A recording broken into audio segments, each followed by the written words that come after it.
third episode begins with a flashback that sheds more light on the criminal empire built by John Armstrong.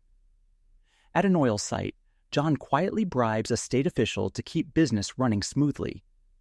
Nearby, Priscilla Masterson warns him that their operation has become too profitable. The money is coming in faster than she can safely launder it, forcing her to ask John to reduce production before unwanted attention falls on them. Unbeknownst to either of them, FBI agent Billy Rand watches the meeting from afar, photographing every move as she gathers evidence. After the exchange, John returns to his car, where Lucky makes it clear that she wants no part of the life he has created. She fears everything they are doing will eventually collapse. John insists they have everything under control, but Lucky remains convinced their luck will eventually run out. Back in the present, Lucky wakes up in the back of Harris Dutch's truck after secretly hitching a ride. Dutch has arrived at a secluded ranch where he questions Noah, a man believed to have helped Cary Masterson disappear. Lucky hides inside a horse stall, while Dutch pressures Noah to reveal Cary's location. Noah repeatedly denies making fake identification cards or helping Cary in any way. When the answers fail to satisfy him, Dutch brutally cuts off one of Noah's fingers. Moments later, Priscilla arrives to hear the results. After Dutch admits Noah knows nothing, she calmly orders him to finish the job without disturbing the horses. Dutch attaches a silencer to his pistol and executes Noah with a single shot. Hidden only a few feet away, Lucky witnesses the murder in horror. As Dutch leaves the stable, Lucky receives a phone call from John, who is still imprisoned in Lompoc. Panicked by everything she has witnessed, she begs him to tell her what to do because people keep dying around her.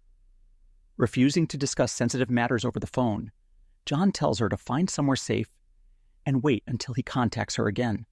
Once the ranch is quiet, Lucky slips out of the stable and notices Noah's identification card lying on the ground before escaping. Meanwhile, Agent Billy Rand and Agent Eli Gates continue their investigation from a nearby gas station. Eli believes the rental car registered under Priscilla's name could finally lead them to Cary, but Rand refuses to abandon her pursuit of Priscilla. Eli warns that Assistant Director Peter Kershaw is already unhappy with the way she keeps ignoring proper procedure, yet Rand insists she will handle her superiors herself. Eli reluctantly agrees to continue following the rental car lead while Rand sticks to her instincts. Back at the ranch, Priscilla reflects on her mistakes with Dutch. She believes forcing Cary to choose between his wife and his mother may have driven him away. Dutch argues that if Cary had truly chosen Lucky, she would never have been abandoned in the desert. The two speculate over Cary's disappearance, wondering whether someone killed him after seeing his wealth or whether the abandoned car in Long Beach was simply planted to mislead everyone searching for him. While Priscilla goes inside to think, Dutch remains behind to dispose of Noah's body. Lucky soon stumbles across a children's birthday party at a nearby home. Thinking quickly, she pretends to be an extra helper hired for the event after learning the homeowners' names from their mailbox. Her confident lie gets her inside without raising suspicion. Once upstairs, she changes into an expensive dress she finds in the master bedroom. While exploring the bathroom, she unexpectedly meets Sharon, one of the party guests, who mistakes Lucky for another friend helping with the celebration. Sharon casually encourages her to borrow whatever she wants because the homeowner will never notice. Pretending to be someone named Amy, Lucky charms Sharon, and the two spend time drinking together before returning downstairs. As the birthday celebration continues, Lucky is reminded of a childhood memory with John. During another birthday party years earlier, he had taught her how to quietly steal greeting cards containing cash and search through guests' purses without attracting attention. Remembering those lessons, Lucky calmly slips away from the current party after collecting valuables before arranging transportation to continue her mission. Elsewhere, Billy Rand traces Dutch's truck back to Priscilla's ranch. She searches the vehicle before confronting Priscilla inside the stable, where the smell of bleach immediately catches her attention. Rand questions why bleach is being used around the horses, but Priscilla dismisses the concern by claiming the ranch workers handle such chores. Their conversation quickly becomes personal. Rand makes it clear she believes Priscilla's organization murdered one of her agents and promises justice is coming. Priscilla confidently responds that if the FBI truly had evidence, she would already be under arrest. Rand counters by revealing they know Priscilla rented the car Cary used before disappearing, and warns her to hope the authorities locate Cary before Wayne Whitaker does. She then shocks Priscilla by revealing Lucky secretly rode to the ranch in Dutch's truck and escaped right under their noses. Although the rental car no longer seems useful, Rand immediately develops another theory. She orders Eli to investigate every Southern California dealership and identify anyone who purchased a vehicle entirely with cash during the last 48 hours. Her reasoning is simple. A man carrying millions of dollars would never keep driving a traceable vehicle. Following Noah's trail, Lucky visits his home, where another woman quietly continues producing fake identities. Lucky asks for a completely new identity because she wants to erase every connection to her past. When asked why she wants to disappear, Lucky simply says she needs a divorce and no longer wants to carry either her husband's name or the person he transformed her into. The woman explains that most of her clients are ordinary people trying to solve practical problems, rather than fugitives. While showing Lucky several rejected identification cards, one immediately catches her attention. It belongs to Cary under the alias Colson Smith and includes an address in La Jolla, California. Lucky finally has a real lead. John contacts Lucky again using a burner phone. She excitedly tells him she found Cary's fake identity and address. John reminds her to stay calm and focus only on recovering the money. He repeatedly warns her not to confront Cary emotionally because nobody knows how dangerous he has become. Lucky agrees to enter, retrieve what she needs, and leave without creating unnecessary conflict. Before heading to La Jolla, Lucky stops at a bar for several drinks where she meets a man named Eric. After some conversation and flirting, Eric invites her to his nearby office while they wait for transportation. The chemistry between them quickly turns physical, but Lucky suddenly stops the encounter and borrows his phone. She secretly sends herself information about his wife before revealing she knows he is cheating. Instead of exposing him, she blackmails him into handing over the keys and security codes to one of his vacant rental properties. With another safe place secured, Lucky leaves Eric behind without giving him any choice. At the same time, pressure continues building elsewhere. Wayne Whitaker warns Priscilla that time is running out. Moments later, Eli confirms Rand's theory was correct. Cary recently purchased a blue Heritage Bronco entirely, with cash using his fake identity. As Rand orders him to meet her immediately with the information, Wayne also informs Priscilla that he has finally located Cary. The following morning, Lucky arrives at the coastal rental property linked to Cary's fake identity. She watches him swimming peacefully in the ocean before slipping inside the house. Desperately searching every room, she fails to find the missing fortune but discovers a laptop and a loaded gun instead.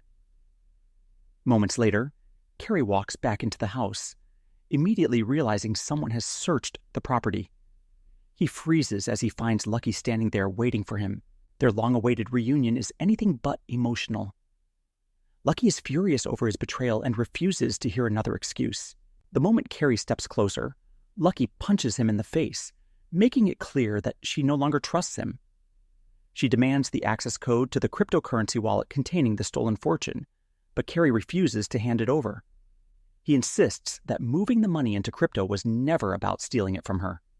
According to him, it was the only way to keep it out of everyone's hands. Lucky dismisses every explanation, believing he abandoned her for his own benefit. Cary finally reveals what really happened after he drugged Lucky and disappeared with the cash. He explains that his mother, Priscilla Masterson, forced him into an impossible situation. She ordered him to recover the money John Armstrong had stolen because she believed Lucky knew where it was hidden. Cary initially refused to betray his wife, but Priscilla hinted that if he failed, Lucky would simply be eliminated. Faced with the possibility of losing her forever, Cary agreed to take the money. He also admits that Priscilla manipulated him by claiming Lucky had secretly helped the FBI arrest her.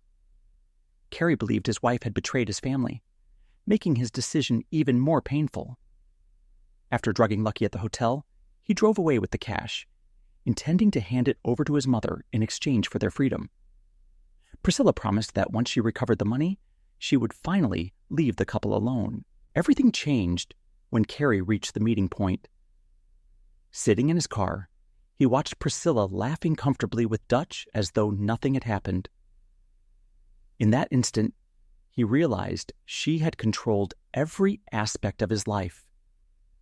She had convinced him to betray the woman he loved, while she carried on without remorse.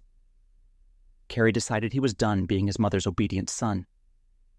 Instead of delivering the money, he drove away and abandoned the plan.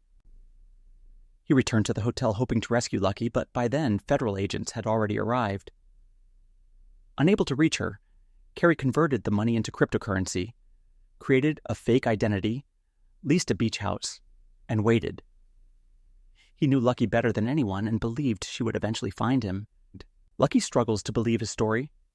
She wants to trust him, but every recent event has left her questioning everyone she once depended on.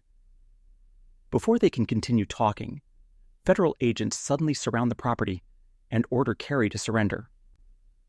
With no time left to think, Lucky and Cary jump into Cary's recently purchased blue Heritage Bronco and smash their way out of the garage. Thus begins a relentless chase involving the FBI, local police, Priscilla, and Dutch. Every one of them is determined to capture the couple before they disappear again. Lucky takes control of the vehicle while Cary keeps watch behind them. Although she refuses to admit they are together again, her actions reveal she still deeply cares for him. During the chase, guilt begins weighing heavily on Lucky. She finally realizes that Cary's belief about her betrayal is partially true. She never told him she had cooperated with Agent Billy Rand, leading to Priscilla's arrest. While her intentions were to protect her father, she understands why Cary felt deceived. Agent Rand predicts the fugitives will head toward the Mexican border, but Lucky proves far more resourceful. Instead of following the obvious escape route, she abandons the Bronco beneath a bridge. She and Cary casually blend into the nearby crowd, hoping the authorities continue chasing the empty vehicle. As they walk through the city unnoticed, Cary questions Lucky about her own motives. He correctly guesses she has been communicating with her father, John Armstrong. Lucky admits John advised her to recover the money before anyone else could claim it. She also explains that even if they escape together, both Priscilla and Wayne Whitaker would eventually come searching for the fortune. Rather than letting them reclaim it, she intended to steal it back for her father. Their conversation is interrupted when Priscilla and Dutch suddenly pull up beside them. Priscilla calmly orders Cary to hand over the money and return home. Instead of obeying, Lucky immediately runs. Cary follows without hesitation, choosing his wife over his mother once again. Lucky quickly steals another vehicle and resumes their escape. Cary suggests driving south and crossing into Mexico, believing it offers their best chance of survival. Lucky rejects the idea because she knows every law enforcement agency will expect exactly that move. She chooses a far less predictable route inland, hoping to lose everyone pursuing them. The chase grows increasingly dangerous as Priscilla spots them again and begins pursuing them herself. Agent Rand also rejoins the pursuit after identifying Lucky's reckless driving. Police vehicles surround them from multiple directions, forcing Lucky to ignore traffic laws in a desperate attempt to stay alive. Realizing the odds are rapidly shrinking, Lucky finally opens up emotionally. She tells Cary she has never regretted loving him, despite everything that has happened. Cary quietly replies that he always believed their love would survive, no matter what mistakes either of them made. As police vehicles close the gap, Cary reaches for the gun Lucky found earlier. Knowing they are running out of options, he begins firing at the pursuing vehicles, aiming for their tires rather than the officers themselves. Several police cars lose control and crash, temporarily slowing the pursuit. However, the officers immediately return fire, spraying bullets toward the fleeing Bronco, The exchange of gunfire quickly turns tragic. Their vehicle loses control and crashes hard. Cary realizes almost immediately that he has been shot in the abdomen. Blood rapidly soaks through his clothes, and despite Lucky's desperate efforts, he understands he is dying. During his final moments, Cary thinks back to the brief period when he and Lucky believed they could escape together with the money and build a peaceful future. He regrets that he failed to protect the woman he loved, and that he waited too long to stand up against his mother. His dream of starting over with Lucky slips away forever. Cary dies inside the wrecked vehicle before medical help can arrive. Heartbroken, Lucky knows staying beside him means certain capture. Fighting through her grief, she leaves the man she loves behind and disappears before federal agents reach the crash site. When emergency responders arrive, they confirm Cary is dead. From a distance, Priscilla watches her son's lifeless body being removed from the vehicle. Overcome with emotion, she wants to rush to him, but Dutch stops her, warning that exposing herself could lead to her arrest. Forced to remain hidden, Priscilla silently watches the devastating consequences of her own choices. The episode also reflects on Lucky's own journey. Throughout her life, she allowed others to make every important decision for her. She trusted her father without question, and later placed the same faith in Cary. Even Agent Billy Rand manipulated that trust by promising to protect John if Lucky cooperated with the investigation. Instead, both John and Priscilla were arrested, leaving Lucky feeling completely betrayed.